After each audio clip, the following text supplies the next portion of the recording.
It's beginning to look a bit like Christmas. I'm going to show you how to do a pie, a Christmas pie. Actually, it's not really a Christmas pie, but it is really. It's meat and pastry with a little bit of fancy schmancy stuff going on in there. You can brush your fillet with a little bit of olive oil or sunflower oil, ghee, even better still, my favorite, duck fat.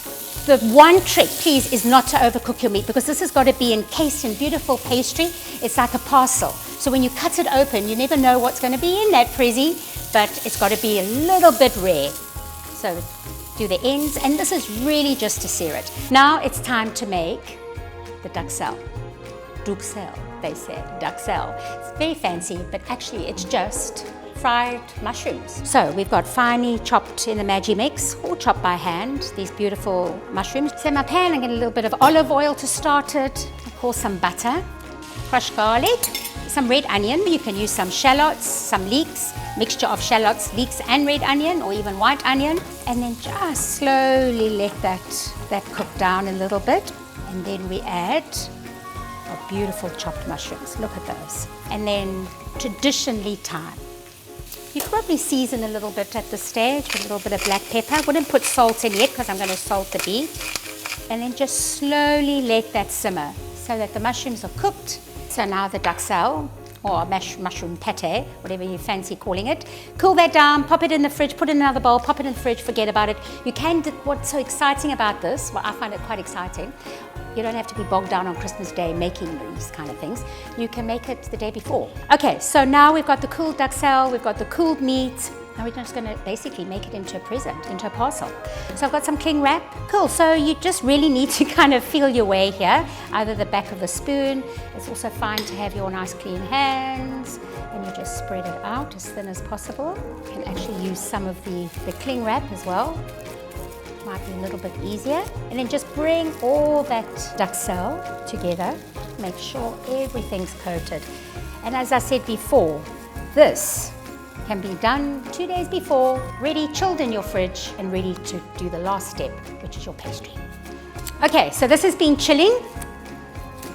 And let's have a look. Yes, it's all nicely come together. So now we're going to do the final wrappings. Yes, just like wrapping a parcel, your presents. Okay, so we've got some lovely all butter puff pastry. So if you're going to use chicken liver pate, just spread it over your chilled pastry. Zoom, zoom, zoom. I mean, you can imagine chicken liver pate, puff pastry, butter, mushrooms. It all says celebration. The professional chefs say now you roll it. But we need to make it nice and easy for you, and easy for me too. And that is just to plonk the extra piece of puff pastry. So now you can either pinch it together, tuck it in, tuck it under, tuck it over, make it yourself. Make sure though that all those little sides are together. Bring it all up and just gently score. Now when I say gently score, make sure that meat isn't exposed. Let's put it in the fridge for about 20 minutes. As I say, you could do this probably the night before actually. Okay, so the Wellington has firmed up in the fridge. Now we're just going to give it a little egg wash, and this gives it a nice glisten and a nice color to it. Okay, so now it's time for the oven.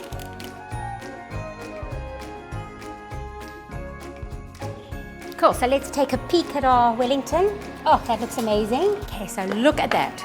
Crispy, crispy, yummy, buttery pastry. Probably needs a little bit of salt at this stage.